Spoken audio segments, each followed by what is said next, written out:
Speaking of that, Yeah. have you seen some of the videos online of her, like, spitting goo? Well, of her with like going into like a seizure. Yes. Yeah, she's like, exactly. It's just like really bizarre. Love it. It's like, she looks like she's just like all over the place. She looks like Terri Schiavo.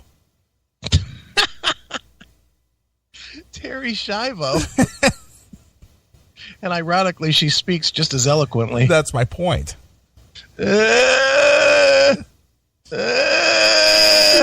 She goes into her Terri Schiavo stance, and then she like snaps out of it and says, "Try the chocolate ice cream. It's awesome." Healthcare reform. It's bizarre. Donald Trump sucks. One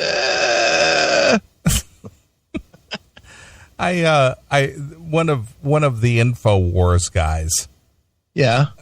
He was out at some football game, some college football game. Okay. And he was out there, talking to people going into the game. Right. And asking them, who you voting for? And, there's a lot of people were, Trump all the way, Trump, Mm-hmm. So, of course, when he asked the women, yeah, who you voting for? Hillary. What do you like about Hillary? Because she's a woman. I'm with her. That's it? That's your only criteria because she's a woman? That's it? Well, there are good points to a woman being the president. God knows a woman never forgets anything anybody ever did wrong. So Lord knows they can hold a grudge on a fucking nuclear war. Just think if there was a woman president of Japan, she'd still be pissed about Hiroshima. Sure. Wouldn't she? She'd still be violently pissed. Well, you would think, but my point being is that, when they're out there asking these people, who you voting for? Right. 9 times out of 10, when one of the women would say that they're voting for Hillary, the only reason they're voting is because she's a woman. Well, there is no reason to vote for Hillary. There is a reason to vote against Trump, per se. Sure. But there's no reason to vote for Hillary. Just like, and I'll be honest, I have one reason that I'm gonna vote for Trump, because I'm voting against Hillary. Right. No other reason. Not because I like Trump. I don't. But I like him more. It's like, do you want your whole arm cut off or just a finger? Take just a finger. Sure. Still gonna suck, but you know what? I'll take the finger. That's really how I feel about it. You'll be like the Pope of Greenwich Village. They took my thumb. They took my thumb. Wow, talk about a 75 fucking reference. Jesus, the Pope of Greenwich Village. Yeah, with Mickey Rourke. Yeah, 1975. Yeah, I love that movie. I do too. They took my thumb. I took the whole bottle of pain pills. It still hurts. And it came out right after that, right? Which one? 9.5 weeks. I have that. I actually have that. Kim Basinger. For a minute there, I thought she was going to be the all-time finest. Kim Basinger. Well, she was for a while. For a minute, but for a while. Well, I mean, even in the early '90s with the Wayne's World movies, you didn't think she was hot in Wayne's World? She was okay, but she went storming toward the wall almost immediately after Mickey Rourke wiped her tits off with fucking ice in 9.5 weeks. Sure. She just started. She got plastic surgery on her lips and shit, and she started looking fucked up.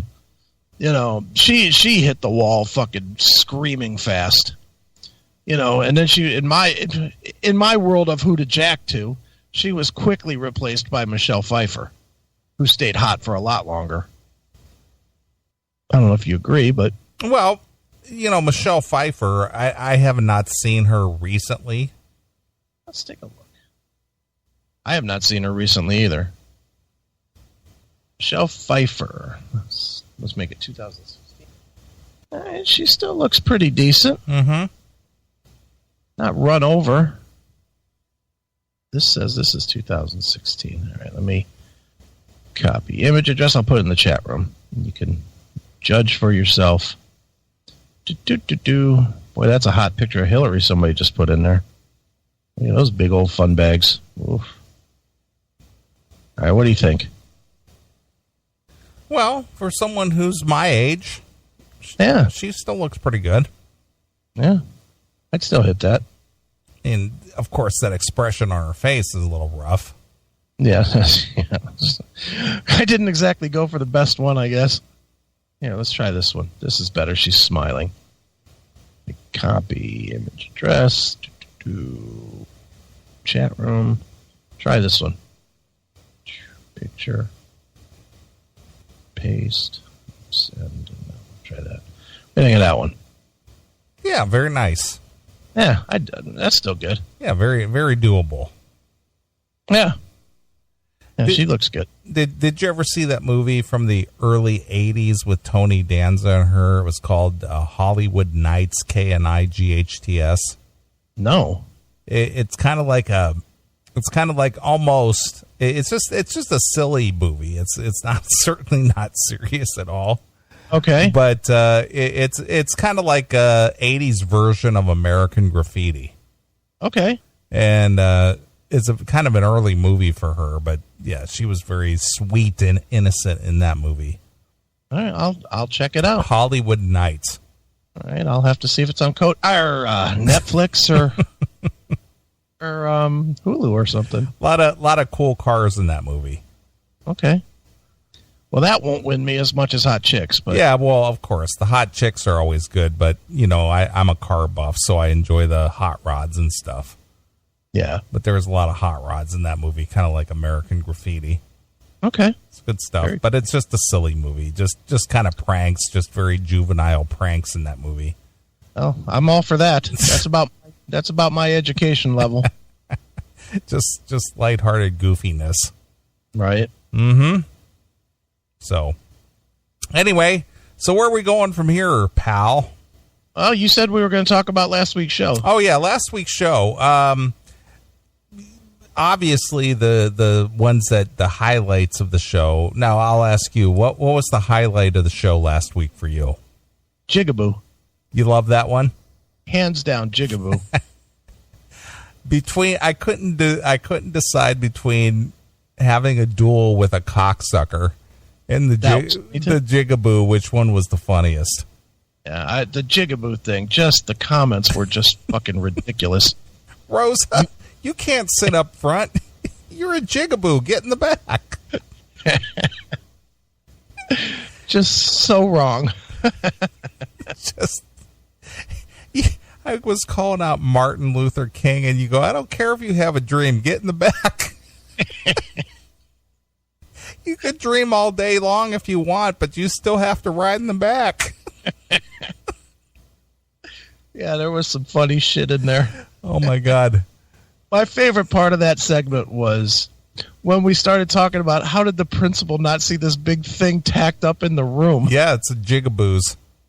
Yeah, how do you not see that? How did no one see that? Or even question it. Yeah. How did, everybody other than that teacher, no one, come on, someone saw it, don't you think? You would have thought.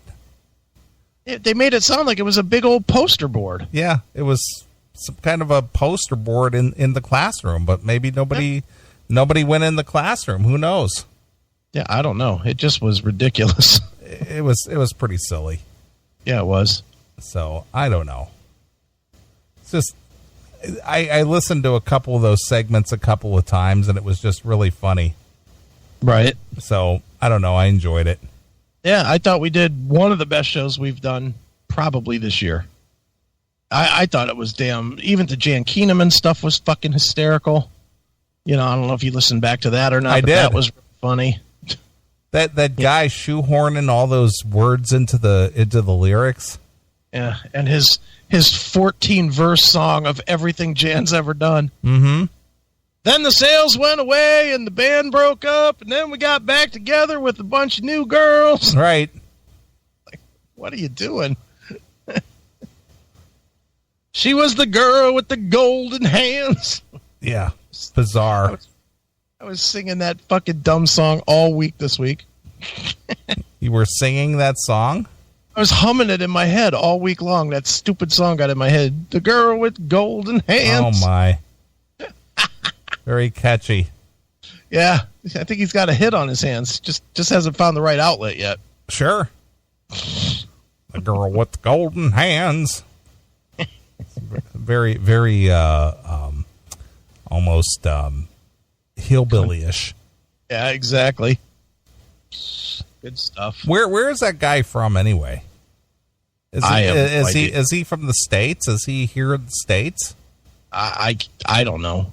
I assume so. He speaks pretty good English, at least in his songs. Yeah, and then there's those pictures on his YouTube video. It looks like he's like sitting or meeting with her mother or something. Yeah, going through pictures. Bizarre. Jeez, oh man, Mom doesn't much. And then that woman writing her name in the sand. I mean, that's just bizarre. That's just fucking. As Toby put it best, it just proves that there's a lot of very lonely people out there. There is. Just lonely. They just live vicariously through, other people's experiences. Because once she writes Jan's name in the sand, she looks up in the sky and says, Jan, I hope you see this, darling, because I did this for you. You know that. And she really thinks she's talking to Jan. Right. Instead of just spitting words up into the universe. Sure. And then taking the photos, too. Yeah. And she's got to take the photo before the tide comes in and washes it away. Sure. Because, once that happens, then Jan has been absorbed by that ocean. Right. I don't know. It's just the strangest thing. It was goofy. Just weird. But the two segments at the end of the show were definitely a home run with the Paula Page. Oh, yeah. And of course, the Jigaboo teacher. The Jigaboo teacher was off the chain. It was. Jesus Christ. Dude, we were laughing so hard doing it, and then I was listening back to it with nobody around, and I was laughing so hard. Fucking stand.